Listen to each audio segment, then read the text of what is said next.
Good morning. St. Patrick's Day. It's Balark Day. Balark Day. We got our Team Balark shirts on. Oh, we should have grabbed the lanyard, the beads. Oh, yeah, we should have because it's St. Patrick's Day. Marble has a photo op tonight and I'm so excited. We're very nervous, but we're very excited. Yes.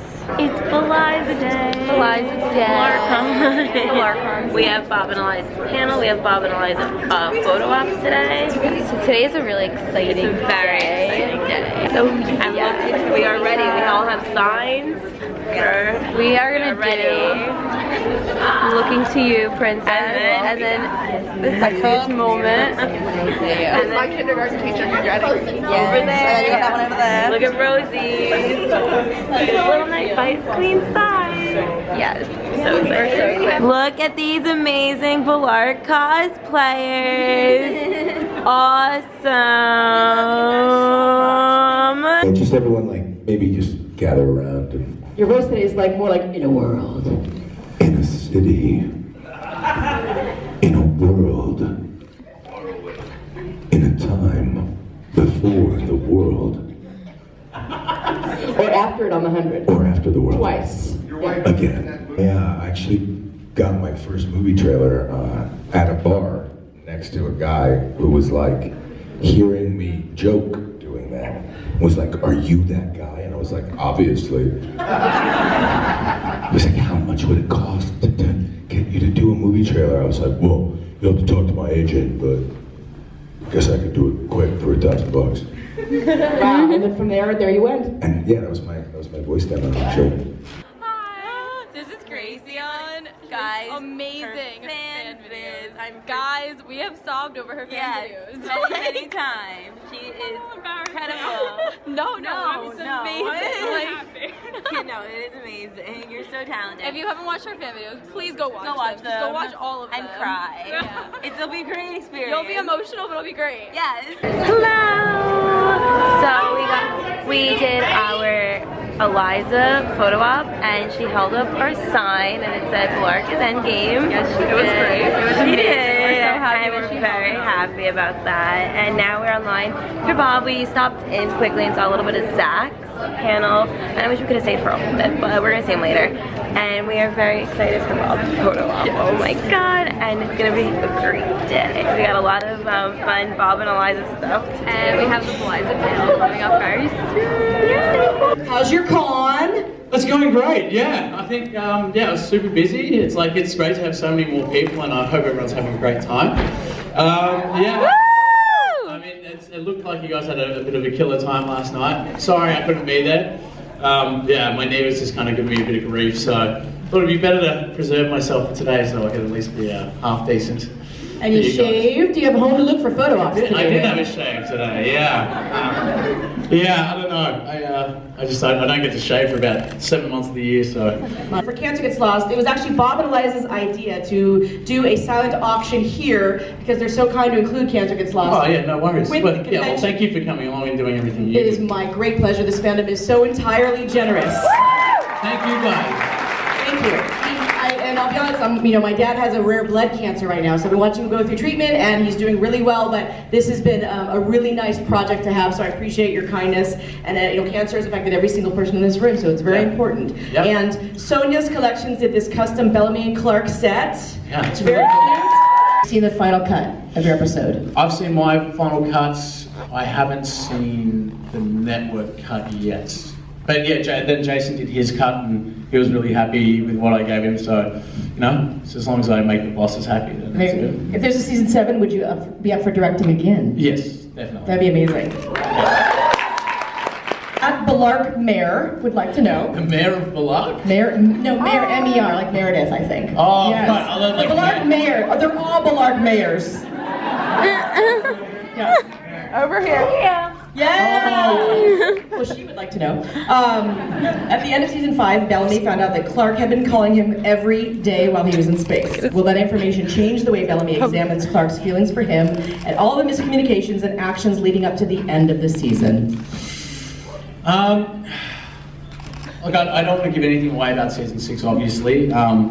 we're doing WonderCon in a couple of weeks with Jason, and he'll probably just tell everyone everything. So, Showing the whole first episode. Yeah, exactly. Oh, really? Showing the whole first episode. I haven't even seen it yet, so that'll be good. It is one of the things where, had we run this con 2 weeks after WonderCon, then we could probably talk about everything. But right now, I got to try and hold on to my job for now. So I can't really say too much about what will happen with those guys. But yeah, it sucks. It sucks that I can't tell you. And it also sucks because I always get seasons mixed up. So I just have to be super careful. Because they all kind of meld after a while. It's me, Cater Pie, would like to know, what do you think would change in the space crew dynamic if Clark ended up in space with them or could contact them during the time jump? This is not about season 6, it's just... No, it's just a hypothetical, huh? I really kind of wonder what would have happened to Maddie. Think about it. She would have been down there all on her own. I wonder if she would have survived without Clark. Yeah? Yeah, we say she would have survived? Cool. All right, well, I got through that question, didn't I? Obviously Clark and Bellamy have this partnership there that, who knows what would have happened. They might have ended up just fighting. Maybe there would have been an actual civil war up there. Yeah, the two of them. But they probably would have worked it out. I mean, they came to this conclusion of the head and the heart. That would have been interesting up there. Yeah. Now, with the gained perspective of how Clark radioed him every day, how do you think that changed his perception of her being part of the family?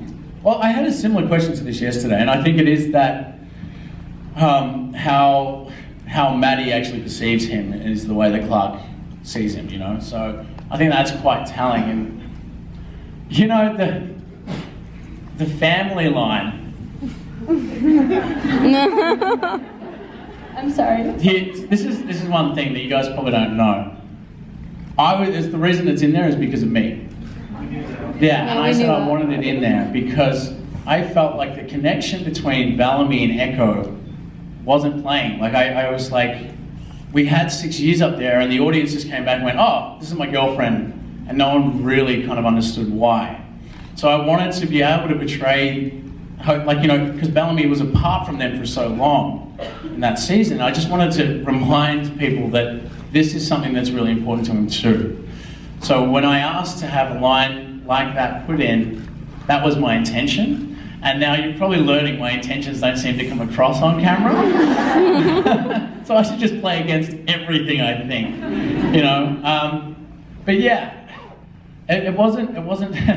In retrospect, I probably shouldn't have done it. But it wasn't about excluding Clark from the family, but rather having her know that this is really important to him too. We can't just do everything from, she's like, I need to do this for Maddie, and he's like, well, I need to do this for my family.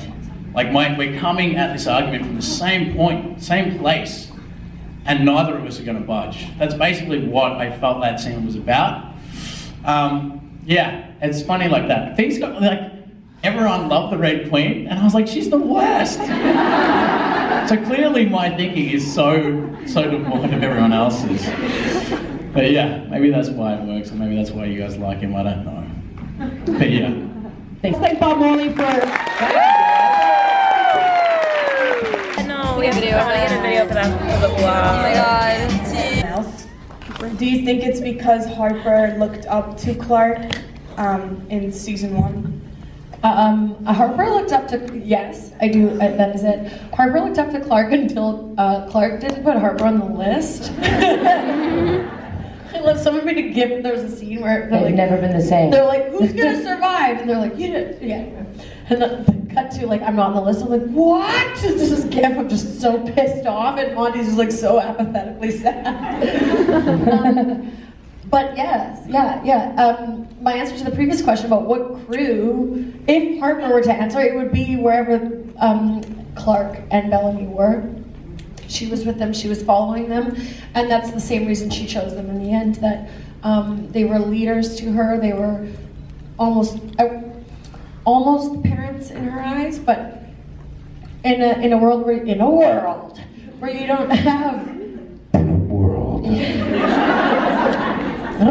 where Harper didn't have parents and Monty killed his. We chose the next best thing. Yeah, I know. You know what? But if you kill a mom twice, it counts as both parents. Or Monty. That's a great answer. Thank you. Thank you. Do you guys have a favorite line that you've said in the show, and if so, what is it? The great one-hitter. Yeah. The one thing that felt really empowering, even though like I was the bad guy when I said this, was like Conageddon, because I literally got to scream it as loud from like the bottom of my core. What do you prefer doing? Holding a dagger to someone's throat or pointing a gun at them? Well, Harper never had a knife ever. So gun. Well, she was a trigger man. Yeah. Yeah, and I mean, Rowan didn't spend much time at all with firearms. He was more on the you know, blades kind of side of things. The way that we as an audience saw it, I'm happy with that, and Harper's happy with that.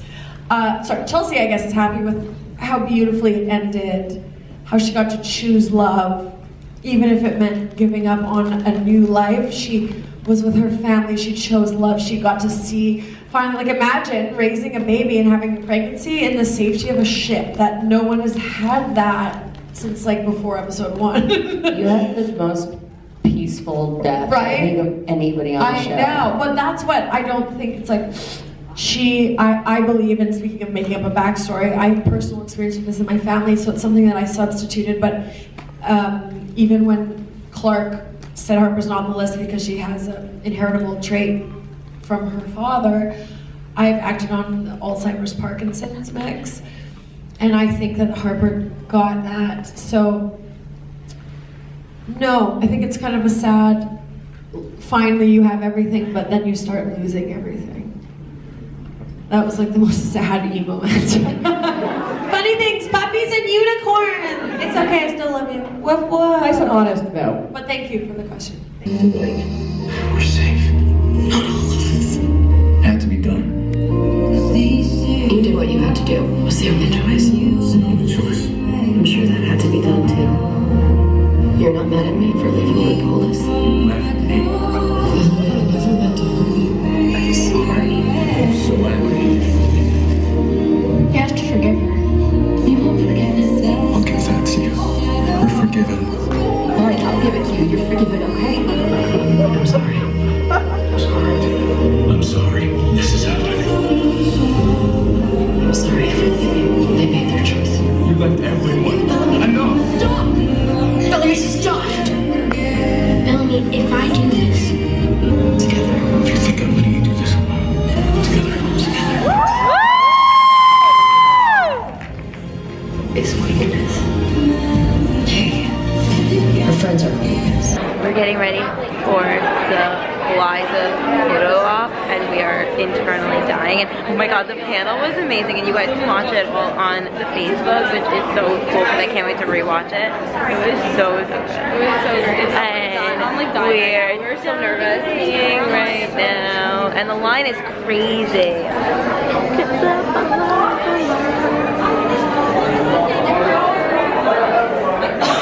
So explain what just happened. Oh my god, oh my god. They're gonna give us some food. We're gonna be fed. We're gonna be This is fed. our dessert of the weekend. And dessert's my favorite meal of the day.